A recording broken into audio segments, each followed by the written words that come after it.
Então tá bom, nós vamos orar, né? Vamos fechar os nossos olhos, as crianças. A Alice vai orar primeiro, depois o Raniel.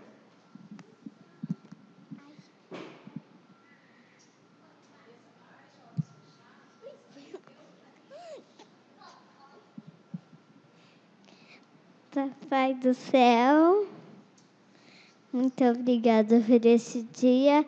Abençoe as pessoas que estão aqui para ouvir a palavra do Senhor. Abençoe todo mundo que esteja na igreja, quem faltou na igreja. Abençoe todas as pessoas que estiverem em cada igreja. Em nome de Jesus, amém. Senhor Jesus, obrigado por esse dia e pelo meu tio Cabral, que ele já está com o olho aberto, já é um milagre, Senhor. Então, quero que abençoe a vida dele, do meu avô Pedro e a minha avó Antônia, que eu vi ela hoje. Então, quero que ore por ela e por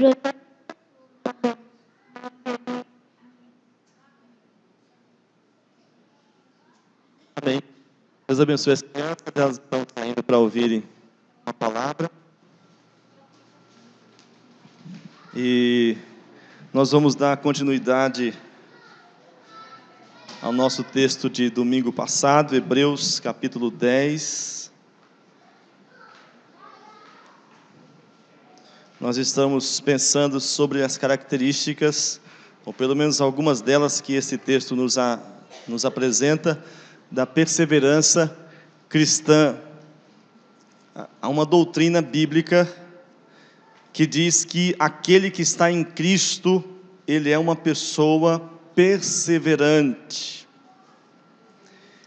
Este é um princípio bíblico que nós encontramos quando começamos a estudar sobre a cruz de Cristo e o que ela conquistou para nós. Quando uma pessoa experimenta o milagre da conversão, quando uma pessoa experimenta um encontro com Deus, a Bíblia diz que uma vez essa experiência sendo real, sendo sincera, esta pessoa jamais abandonará o caminho de Jesus. É uma doutrina muito difícil de ser entendida, mas ela sustenta-se absolutamente na pessoa de Cristo. Nós nos relacionamos com um Deus pessoal, relacionamos com um Deus que tem vontade própria, um Deus que tem poder próprio. Nós não temos um Deus que está limitado aos meus sentimentos. Não temos um Deus que está limitado ao que eu acho que eu deixo de achar. Então Deus, a Bíblia coloca Deus da seguinte forma: se eu crer nele ou não crer nele, ele não deixará de ser Deus para exercitar ou exercer a sua autoridade sobre todas as nações. Você vai pegar aquela pessoa e vai dizer: eu não creio em Deus. Não tem problema, Deus vai exercer autoridade sobre ela, independente se ela crê ou não crê, porque Deus é Deus além de mim. Deus é Deus além dos meus sentimentos, além das minhas emoções, além de tudo aquilo que posso encontrar dentro de mim. E a perseverança cristã está baseada na pessoa dele. Então, se você teve um encontro com ele, com Jesus de Nazaré, e se este encontro realmente foi verdadeiro, e aí você vai ter critérios bíblicos para saber se este encontro é verdadeiro, e um deles, o mais especial de todos, é uma convicção interior, que Romanos 8,16 diz que tem, de que somos dele. Ele nos alcançou, e na linguagem de Jeremias, lá no Velho Testamento, nos envolveu com laços eternos de amor, de tal forma que uma pessoa que encontrou com ele, não tem nenhuma razão no mundo para abandoná-lo. O que pode acontecer com um crente é que ele esfria na fé, que ele não desfruta de uma vida abundante, que ele tem uma vida de repente por algumas razões ao seu redor que diminuem o seu vigor espiritual. No entanto, a Bíblia diz que neste momento o Espírito Santo neste crente está triste, está colocado de lado, mas o Espírito Santo não lhe abandonou, ele continua sendo dele. Eu posso imaginar o sofrimento de Deus com alguns cristãos, ou pelo menos denominados crentes, porque eu hoje posso sentir um pouquinho disso. Quem é pai pode sentir um pouquinho disso, quando de repente o filho não dá atenção para o pai, não quer ouvir o pai, não tem interesse no pai. A sensação de desprezo e de abandono, nós que somos seres humanos, é muito grande. Agora, estou lidando com um ser humano falho, eu sou falho, você como pai é falho, você como mãe é falha. Pensa num Deus perfeito, e quando um filho, de repente, não dá-lhe atenção, um filho não dá-lhe tempo, foi um dos princípios que aprendemos no domingo passado, que aparece no verso de número 22, sendo assim, Hebreus 10, 22, sendo assim, aproximemo-nos de Deus com um coração sincero e com plena convicção de fé, tendo os corações aspergidos para nos purificar de uma consciência culpada, e tendo os nossos corpos lavados com água pura. Esse aproximar de Deus é uma ação contínua na vida de um salvo. E aí, às vezes, por alguma razão, por alguma situação específica, nós não nos aproximamos de Deus, nós não temos um relacionamento íntimo com Deus. Em algum dia, em alguma semana, algumas pessoas passam meses, outros passam anos, sem dar atenção ao Pai. Quantos crentes você conhece que de repente, durante um período da vida, ele era ali uma pessoa dedicada no Evangelho, ele tinha atenção às verdades do Evangelho, mas por alguma razão ele afastou da igreja, e já está 1 ano, 2 anos, 3 anos, alguns há 10 anos, sem interesse pelo Pai, sem relacionamento com o Pai, no estilo do Pai. Realmente Deus sofre com isso, Pai. Mas isso não significa que aquela pessoa foi abandonada pelo Pai. O Pai ainda dá-lhe atenção. Então, a perseverança cristã é uma doutrina bíblica que coloca eu e você como crentes, como filhos dele, numa experiência íntima, pessoal, e só eu sei dizer se é verdade ou não. Ninguém pode responder por mim, ninguém pode responder por você. Coloca-nos nessa situação de segurança. Somos seguros. O verso 39, Hebreus 10, 39, dá essa perspectiva que a Bíblia no Novo Testamento principalmente apoia. Nós, porém, não somos dos que retrocedem e são destruídos. Nós não somos daqueles que voltam atrás e são perdidos. Nós somos daqueles que acreditam, que perseveram e por isso são salvos. O autor bíblico está falando do verdadeiro crente, daquele que teve encontro com Deus, daquele que experimentou o amor de Deus, o abraço de Deus, a comunhão com Deus. Ele não volta atrás na sua experiência íntima com Deus, e não é porque ele quer não, é porque Deus o abraçou. Jesus vai dizer em João 10, as minhas ovelhas ouvem a minha voz, elas me seguem, e eu lhes dou a vida eterna, e ninguém tirará essas ovelhas das minhas mãos, porque Jesus é poderoso, Ele é excelso, Ele vem ao meu encontro e me dá perseverança. O grande desafio meu e seu é desenvolvermos esta perseverança para desfrutarmos dela no dia a dia, para experimentarmos vida abundante no dia a dia, na prática diária. Primeiro item que nós enxergamos no domingo passado trata daquilo que Paulo chama, não disse isso no domingo passado, mas é uma forma de dizer essa verdade, é o capacete da salvação, que aparece com base sustentado no sangue de Cristo, os versos 19 a 21, quando nós temos aí o acesso pleno à presença de Deus. Então isso diz respeito à minha mente, a minha concepção de que Deus me amou, derramou o sangue dele por mim, e por isso estou seguro. E depois nós falamos ainda sobre a questão de que a obra de Cristo, ela é tanto agente, quanto aquele que é o objeto da agência. Deus fez tudo por mim, Ele cumpriu em definitiva a vontade de Deus na cruz. Por isso quem está em Cristo persevera firmado nesta obra de Cristo na cruz. Quem está em Cristo persevera desenvolvendo o seu relacionamento com Deus, que é o que nós estamos falando aqui. Na terceira verdade que aprendemos, quem está em Cristo persevera desenvolvendo sua fidelidade, firmado na fidelidade de Cristo. Eu acho isso lindo demais.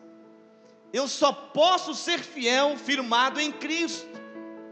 Não há ninguém que possa perseverar, que possa ser fiel, se esforçar por si mesmo, sem este relacionamento de fé, de confiança e de certeza de que nós estamos sustentados pela fidelidade dEle.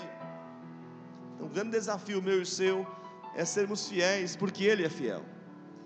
E aí é um negócio que vem deste encontro interior com o Pai, com Jesus, com o Espírito Santo. Os versos 26 a 31, quero ler com você. Nós vamos encontrar aqui um quarto princípio. Uma pessoa, um crente, a pessoa que está em Cristo persevera desenvolvendo sua santidade, descansando na santidade de Deus. Verso 26 a 31, quero ler com você esse texto nesta noite. Se continuarmos a pecar deliberadamente, depois que recebemos o conhecimento da verdade, já não resta sacrifício pelos pecados, mas tão somente uma terrível expectativa de juízo e de fogo intenso que consumirá os inimigos de Deus. Quem rejeitava a lei de Moisés morria sem misericórdia, pelo depoimento de 2 ou 3 testemunhas.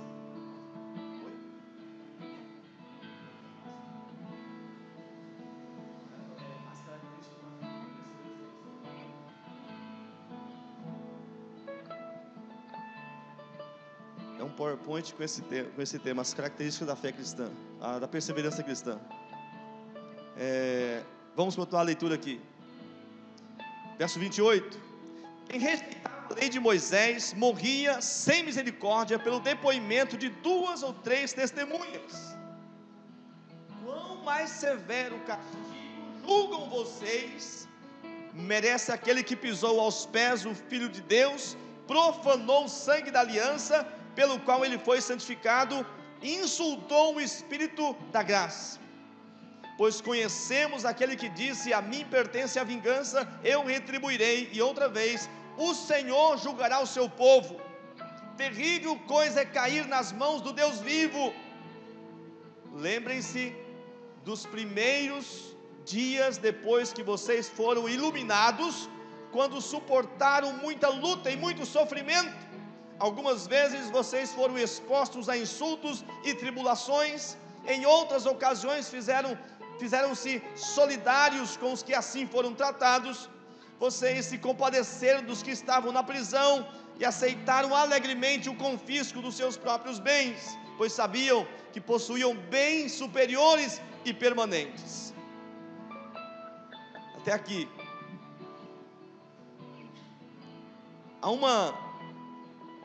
Quando nós fazemos uma leitura desse texto, dá uma sensação de que o autor bíblico está colocando a minha e a sua salvação em risco, porque ele coloca como certo que algumas pessoas que estão lendo esta carta rejeitaram a fé.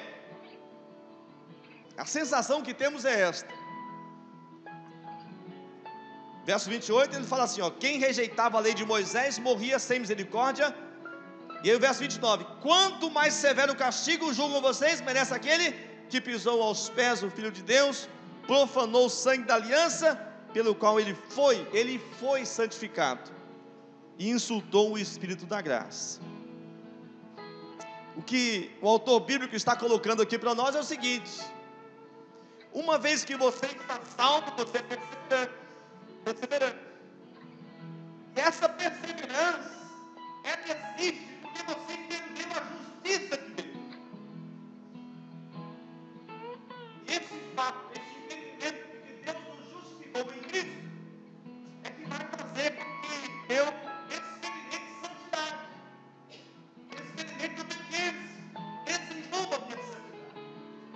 O que o autor está querendo enaltecer é que se alguma pessoa que se julga santa, se pensa crente, imagina que é de Deus por alguma razão, talvez porque acha que ser crente é vestir uma roupa, talvez porque acha que ser crente é você ter alguns costumes, talvez porque pensa que ser crente é porque você tem que, de repente você carrega uma Bíblia e você lê a Bíblia todos os dias, talvez porque pensa que ser crente é fazer uma contribuição financeira, sei lá o que passa pela cabeça das pessoas.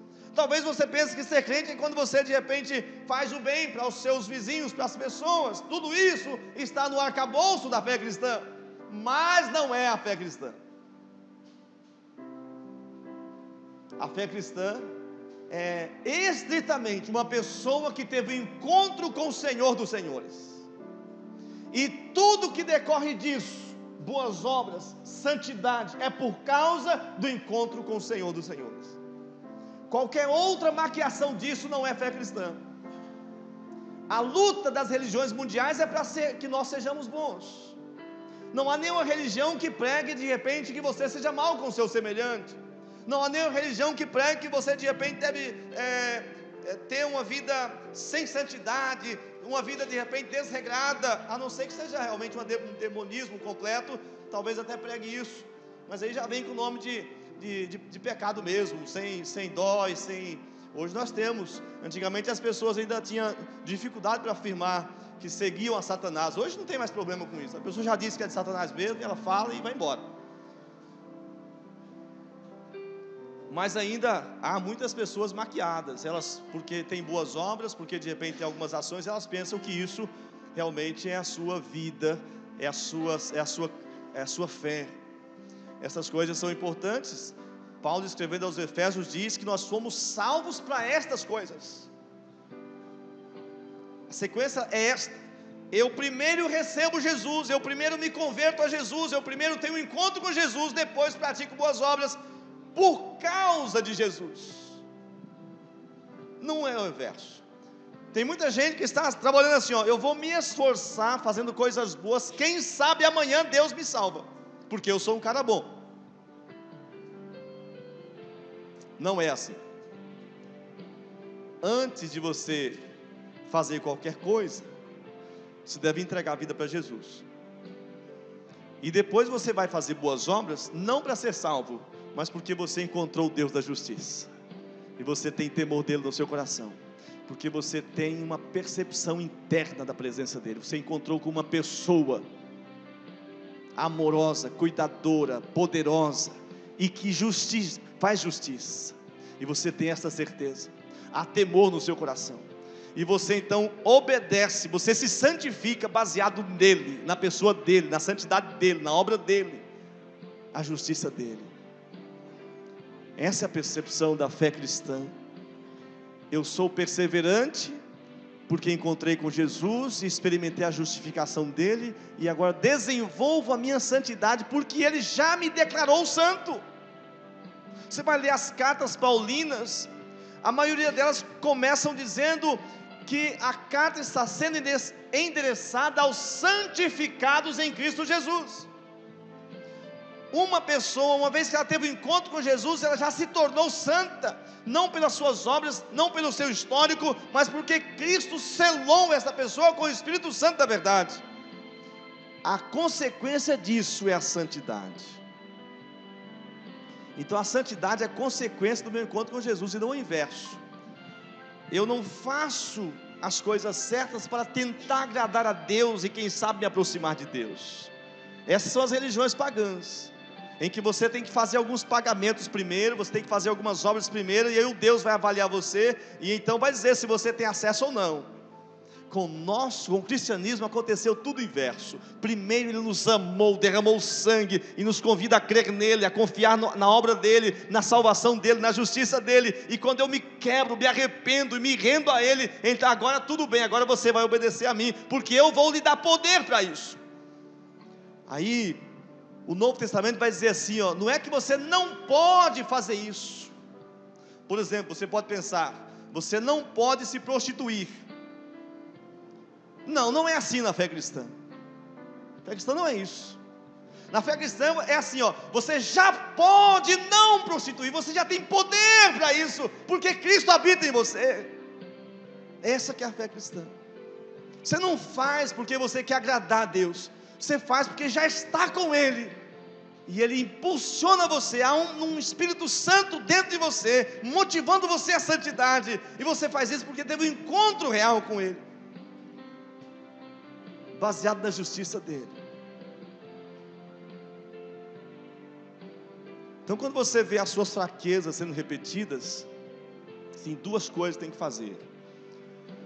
A primeira é você apagar o que está enxergando isso mesmo. Será que está percebendo? Se você estiver percebendo, é uma demonstração à luz em você. Deus diz que essa pessoa foi iluminada. Deus está trabalhando na sua vida. É o Espírito Santo mostrando para você. Essa é a primeira avaliação que você precisa fazer. Você está percebendo. E tomar uma decisão imediata. Porque há uma realidade bíblica, é o seguinte: quando você começa a conviver demais com o pecado, você que é santo, você que é de Jesus, você começa a conviver demais com o pecado, ele vai trazendo um tipo de nuvem sobre os seus olhos espirituais. Daí a pouco você está praticando o pecado sem aquela sensibilidade de que está pecando. Você começa acostumando com o pecado.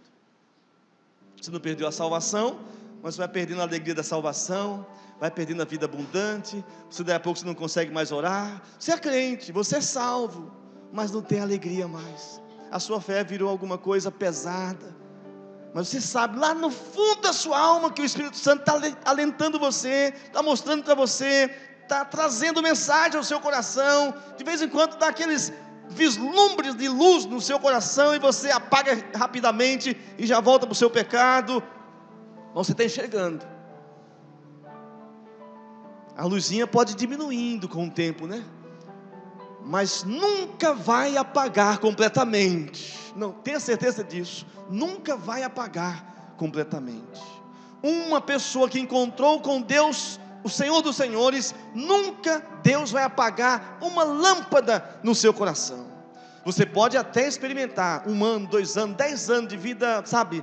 Tem gente que a gente conhece, que tem fé e que está entregue ao pecado, à desobediência, mas quando você vai conversando com ele, você percebe, lá no fundo tem uma luz. Essa pessoa precisa agora de ajuda de outros crentes, de oração de outros crentes, de abraço de outros crentes. Ela está precisando de socorro. Se você passar por essa situação, você precisa do segundo princípio que aparece aqui nesse texto, que eu pulei de forma proposital, o verso 24. E consideremos uns aos outros para nos incentivarmos ao amor e às boas obras.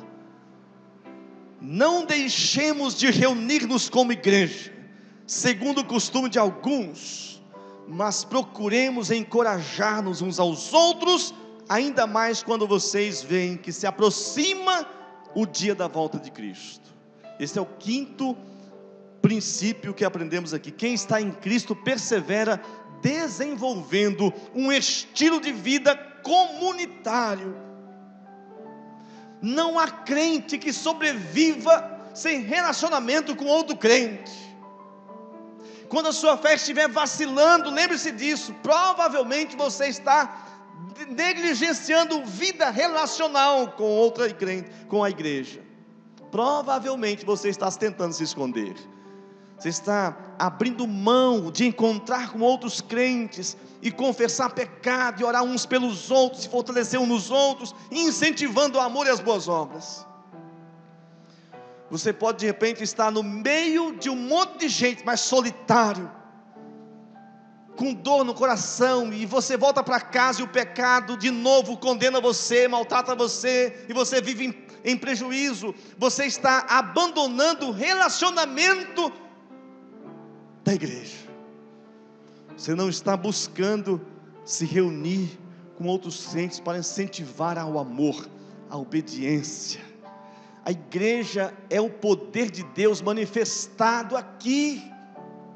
A igreja de Jesus, que somos nós, na nossa unidade, no nosso caminhar, é um dos elementos mais importantes para você perseverar na fé. Alguém contou a seguinte ilustração para mostrar isso. Uma brasa está lá no braseiro e está, sabe, iluminando. Aí você pega ali uma colher, tira aquela brasa do braseiro e coloca aqui fora. O braseiro continua lá pegando fogo, todo mundo pegando fogo, e essa brasa aqui rapidamente vai se apagar, porque ela saiu do braseiro. É mais ou menos o que acontece com um crente que abandona o relacionamento de comunhão. Ele é crente, ele tem fé, mas ele não dá atenção à igreja. Hoje nós temos uma onda de igrejas virtuais. Isto não é igreja, irmãos.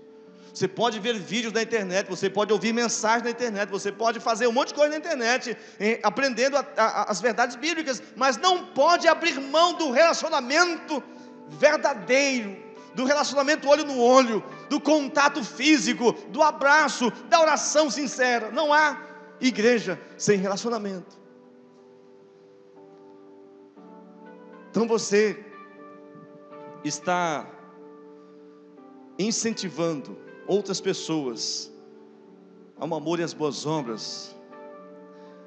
Tem um princípio importante nesse bojo aqui, que é humano, que faz parte de mim e de você. Quer ver um negócio que acontece comigo? Olha, eu posso estar numa situação espiritual bem decadente, sabe, o dia, os problemas, a luta. Aí de repente eu encontro um irmão, e aí eu oro por aquele irmão. Olha, você não sabe o poder que tem alguém abençoar outro. Eu deveria ser aquele que seria abençoado. Eu estou mal, estou um caos, mas eu vou lá e abençoo o outro. Irmãos, isto é tremendo. Quando você se encontra com outra pessoa e resolve em nome de Jesus abençoar, porque não é você que abençoa o outro, você é apenas instrumento, você é apenas alguém que Deus usa. E quando você se coloca à disposição dele para obedecer esse verso 24, considerando o outro, para incentivar o outro, para abençoar o outro, para fortalecer o outro, isso vem para você em dobro. Então, quando você estiver sentindo enfraquecido na sua perseverança, por alguma razão, lembre desse princípio: vou procurar alguém para abençoar ele, para orar pela vida dele. Tenho certeza, irmão, que você vai sair de lá, aquela pessoa que você orou por ela, talvez nem sabia o que estava acontecendo, mas você vai sair cheio de vigor, porque você obedeceu àquele que é o seu Senhor. Talvez o outro nem seja nem crente, mas você foi lá e cumpriu um projeto de Deus, que é olhar uns aos outros, para estimular as pessoas ao amor e às boas obras. Perseverança não se consegue no isolamento. Quando você se isola, por mais fraco que você seja, é exatamente neste ponto que você precisa da igreja. Satanás é astuto para enganar a gente. Quando você está fraco, o que ele vai dizer para você? Você não pode fazer isso, você não pode orar pelo seu irmão, você está fraco. Sabe o que você tem que responder para Satanás? Cristo morreu pelos fracos, e aí eu vou, em nome de Jesus. Não é isso que está lá em Romanos 5? Ele morreu pelos fracos, ele morreu por aqueles que nada são, ele morreu por aqueles que não tinham valor nenhum. Exatamente por você que Deus morreu e pagou o preço. Então, quando Satanás fazer essa acusação, porque você não pode estar fraco, você pode dizer para ele: ó, Jesus já pagou o preço da minha fraqueza na cruz, e avança para abençoar outros. E você vai ver que foi só nuvem que Satanás colocou na sua cabeça.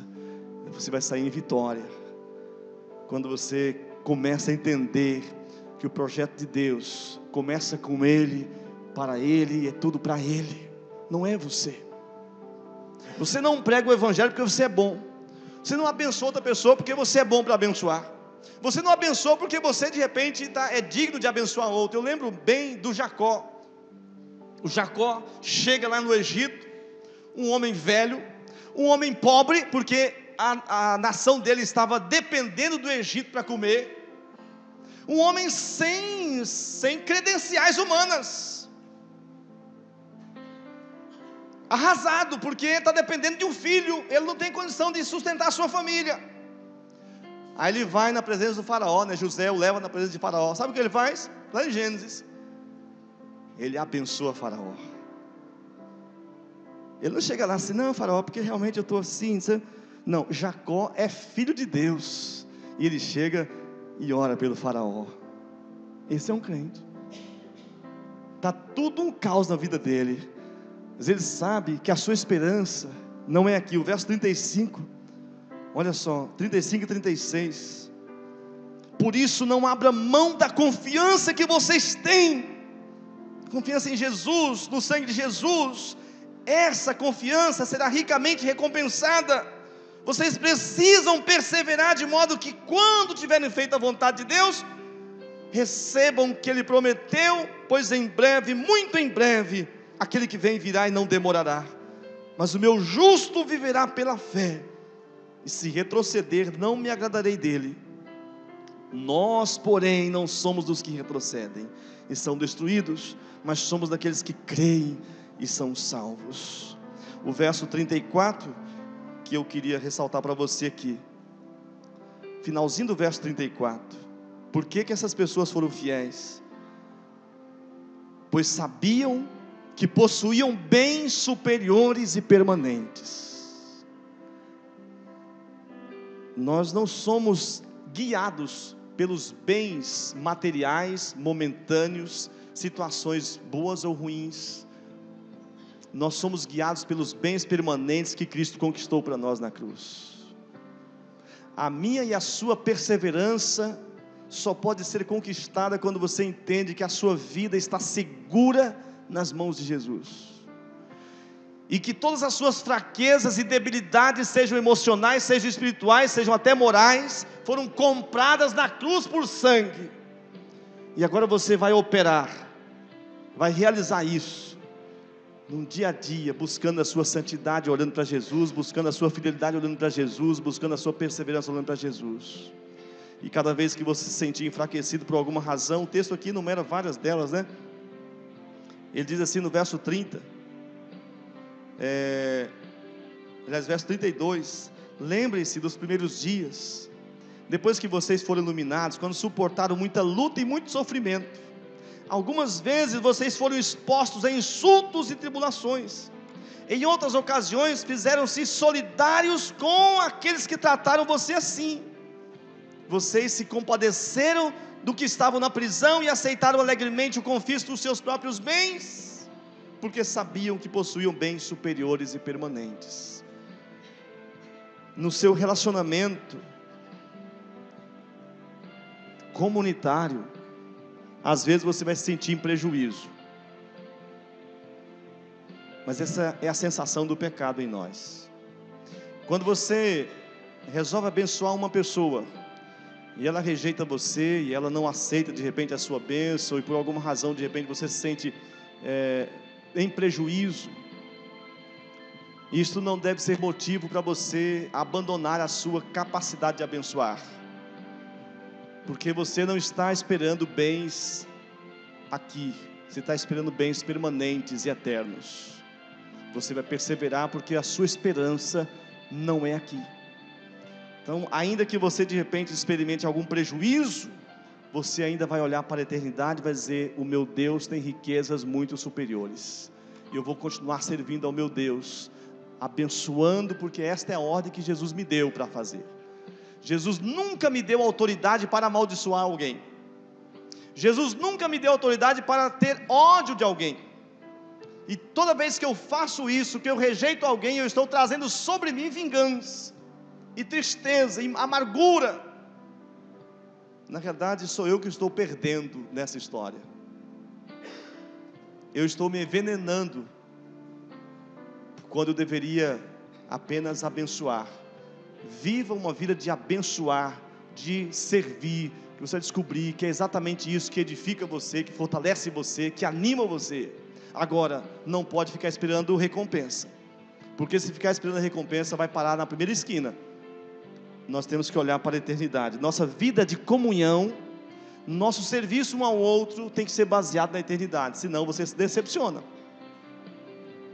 Você começará de repente a fazer algumas coisas e falar: fulano nem agradecido, nem me agradeceu porque eu fiz aquilo lá. E no dia seguinte você não quer fazer mais. Qual é a sua expectativa? Bens humanos e materiais e existenciais, e não a eternidade. Aí não tem como perseverar. Mas isso é uma manifestação do pecado em mim e em você. Todos nós temos isso. Você não precisa achar que você é diferente, não. Todos nós somos assim. A gente gosta de ser elogiado, reconhecido, agradecido.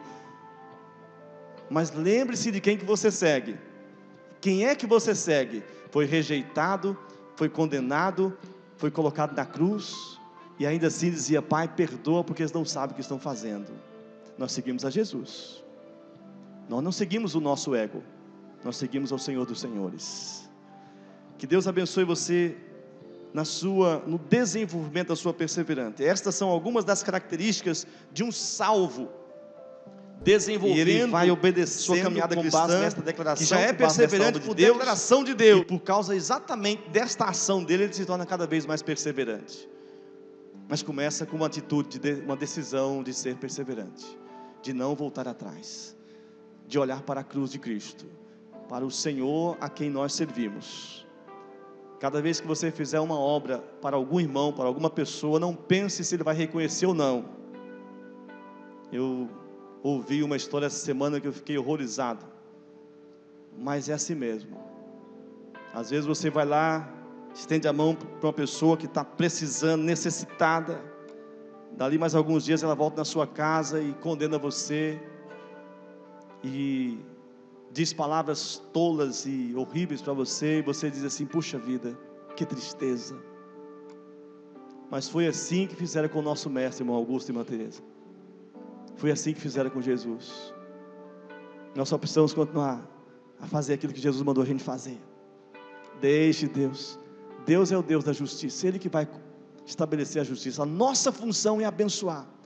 Mesmo que somos perseguidos, Deus abençoe o fulano, Deus abençoe esse ciclano. Nós somos chamados para abençoar.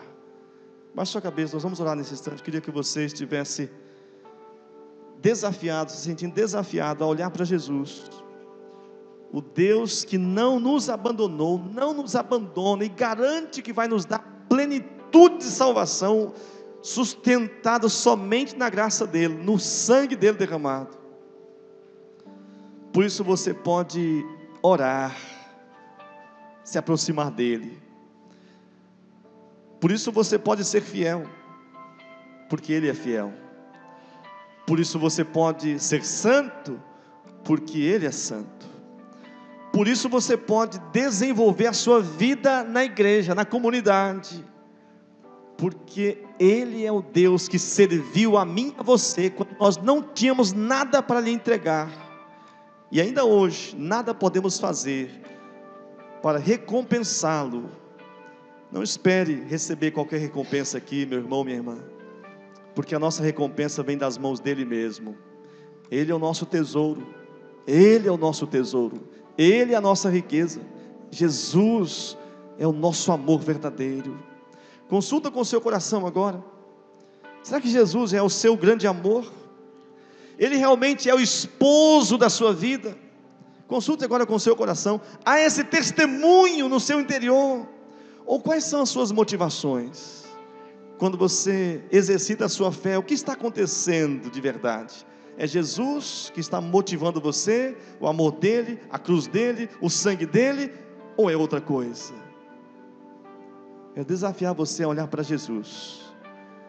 Ele é o Deus da perseverança eterna, e é Ele que vai dar a você condição para chegar até o último dia e receber dEle mesmo: seja bem-vindo, servo fiel. Porque você confiou nele, você teve um encontro com Ele, você tem certeza de que Ele é o seu Senhor. Se isso não está acontecendo na sua vida, o caminho é simples, meu irmão, meu amigo. Você só precisa se arrepender dos seus pecados e voltar-se para Ele. Você só precisa se humilhar diante dele. Deus, eu não sou nada, eu não valho nada. O dia que você se abrir mão de você e olhar para Ele, para o sangue dEle, para a obra dEle, então você encontrará a verdadeira vida, você encontrará salvação. E esse processo vai continuar todos os dias.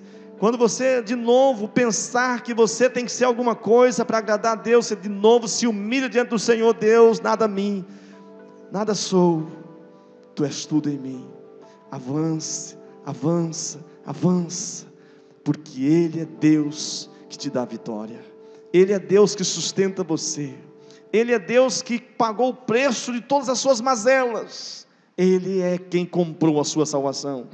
Por isso você pode avançar, não precisa retroceder. Não há nenhuma base humana, psicológica, existencial, qualquer base para você voltar atrás. Você precisa olhar somente para Ele. Ele é o Senhor, Ele é todo poderoso. Receba o abraço dEle nesta noite. Olhe para Ele, receba o bem-vindo dEle nesta noite, na presença dEle. Se você tem abandonado a sua vida de oração, leitura da palavra, volte hoje mesmo. Deus está aguardando de braços abertos para desenvolver um relacionamento com você. Hoje mesmo, meu irmão, separe uma meia horinha no final desta noite para você ter um encontro relacional com o Pai. E você vai ver que é tudo que a sua alma deseja. A sua noite vai ser uma noite maravilhosa de descanso. E você amanhã de novo vai marcar uma hora com Ele e vai dizer: Deus, eu quero me encontrar com o Senhor, compartilhar o meu coração, porque é na Tua presença que eu encontro alegria. Ele é o seu Senhor. Mas se Ele ainda não é o seu Senhor, arrependa hoje.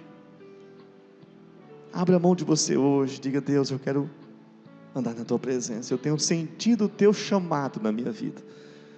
Você só precisa se arrepender dos seus pecados e entregar a sua vida para Ele, para que Ele seja o seu Senhor. E a partir de hoje, você vai ter um encontro com Ele, baseado, sustentado, motivado somente por Ele, nada em você. Pai, nós te adoramos, Deus. Muito obrigado, Deus, por este texto. O Senhor convida, meu Deus, a igreja, a mim, aos meus irmãos, para sermos perseverantes. Meu Deus, estes irmãos aqui na época estavam sendo perseguidos, estavam sendo desmotivados, meu Deus, a crerem na Tua palavra, a desenvolverem, meu Deus, a sua fé. E muitas vezes, Pai, neste século 21 ainda temos esta situação sendo vivida por algumas pessoas, por alguns irmãos, quando situações desta vida tentam desestimular, desanimar. Inimigo, meu Deus, tenta desvanecer a fé, enfraquecer, meu Deus, a alegria da salvação. Mas nesta noite o Senhor traz vida nova, traz renovo, meu Pai, ao coração dos Teus filhos, Senhor. Meu Deus, que eles coloquem os olhos fitos no Senhor, porque Tu és a vitória de cada um de nós, Pai. Ó Deus, abençoe, Pai Santo, em nome de Jesus. Abençoe, meu Deus, cada coração, Pai. Abençoe, meu Deus, cada alma nesta noite. Abençoe, meu Deus, cada família. Ó Deus, visita, Senhor Deus, o Teu povo, Pai, em nome de Jesus. Se há alguma pessoa, meu Pai amado, que não tem ainda esta convicção interior, que hoje mesmo, Pai, tome uma decisão de se humilhar diante do Senhor e convidar o Senhor para ser absoluto na sua vida pessoal. E que na Tua bondade e graça, Pai, o Senhor realize o que o Senhor já está começando a realizar. Que o Senhor efetive o que já começou a efetivar-se, Pai. Nós pedimos, meu Deus, a Tua bênção em nome de Jesus. Amém e amém, Jesus. Amém. Amém. Que Deus abençoe você. Temos aqui um aviso. O irmão Mazinho ali está responsável para encaminhar os irmãos na campanha para aquisição de oferta para a compra de um terreno lá na Missão Ágape, a ampliação do templo da Missão Ágape. Se você não procurou o irmão Mazinho, procure para ver como você pode participar. Temos hoje ali, um evento marcado para o dia 14 de abril, luau para jovens, juniores e adolescentes. Dia 14, sexta-feira, próximo é feriado Sexta-feira, chamada da paixão. Vai começar às 20 horas e vai até às 6 da manhã. Investimento R$15. Oi? Tá, deixa eu terminar aqui. Os pais dos juniores procurarem Mazinho ou Sáurea para mais informações. A Larissa quer dar mais informações. A Laine só pediu para eu reforçar que é para os juniores procurarem o Mazinho ou a Sáurea para informação, porque vai ter um negócio de ficar aqui até o outro dia, porque vai ser das 20 até as 6 da manhã do outro dia. Daí ela pediu para reforçar, porque os juniores vai dar um recado a mais. Obrigada. Amém? Acho que é para ficar aqui, né? Ou procurar o Mazinho? Procurar o Mazinho, né? Ok. Tem mais um aqui? Cachorro quente, mais um copo de refrigerante, R$5. Misto quente, mais um copo de refrigerante, R$5. Isso é agora aqui na cantina, vendendo para o luau, né? R$5, você vai abençoar o luau dos juniores, jovens, adolescentes, participando da nossa cantina. Estrategicamente não ter biscoito às 6 horas, para você de repente ter vontade de comer um cachorro quente agora. Então, vá lá e abençoe os nossos jovens. Tem mais um aviso aí? Ok? Na terça-feira, nossa reunião, liderança, igreja, a liderança da igreja. Estaremos aqui às 20 horas para nós estarmos orando pela igreja e pensando a igreja. Então, todos os irmãos da diretoria estão convidados. Deus abençoe a todos e até a próxima oportunidade, se Deus nos permitir, em nome de Jesus.